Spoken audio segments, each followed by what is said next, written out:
So you wanna run barefoot, you say. And you wanna do it right now, you say, while there is still some snow? Alright then, who am I to forbid you? Let's do it!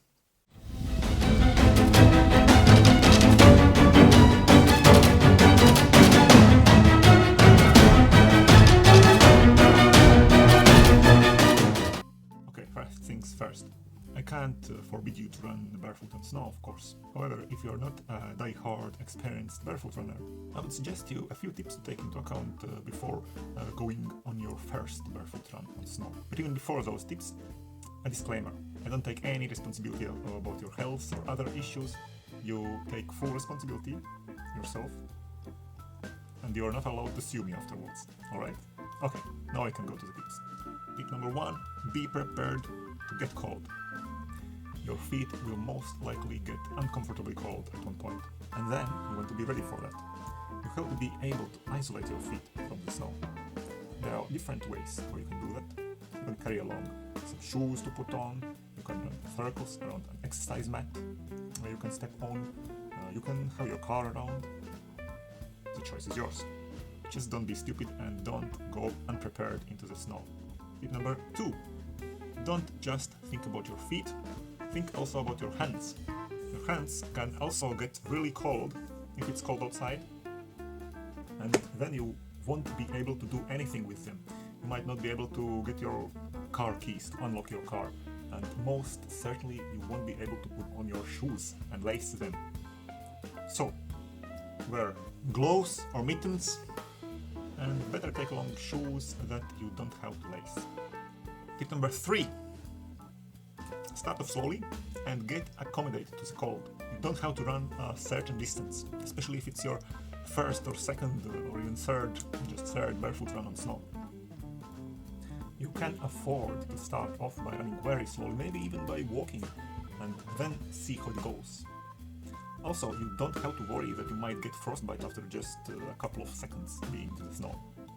It's not so bad.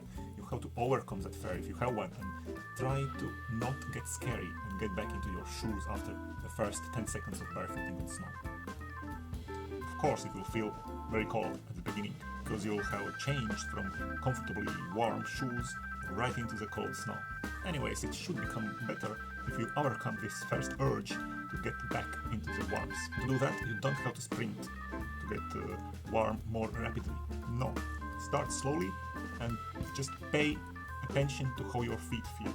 And tip number 4, choose the right day, time and place for your first barefoot run on snow. You don't have to go on your first barefoot run exactly today if it's minus 20 degrees outside and it's a snowstorm. Choose the most favorable weather conditions that are possible. The perfect conditions would be around 0 degrees Celsius, without wind, on hardened snow, on a sunny day. Of course, you might not have the absolute perfect conditions, but try to find the best ones possible. And of course, don't run on sidewalks that are sprinkled with salt or other chemicals. That would surely burn your skin, and you don't want to experience that. Trust me. So, that's it. Let me just summarize all 4 tips for you. Be prepared to get cold. Think about how you will warm your feet when they get uncomfortably cold. Think also about the warmth of your hands. If your hands get cold, you can't do anything to protect your feet anymore. Start running slowly and pay close attention to how your feet feel. Try to overcome the first coldness. But then don't also go farther than necessary. And finally, choose the best weather conditions possible and find the best place to do your first barefoot run in snow. Hardened snow where there is no salt or other chemicals sprinkled on. Alright, here you have some tips necessary for your first barefoot run on snow. If you have other tips, feel free to share them with me in the comment section below. And now, let's go barefooting, if the weather permits. And of course, tell me afterwards how you did. So that's it. Please like this video, subscribe to my channel, and happy running!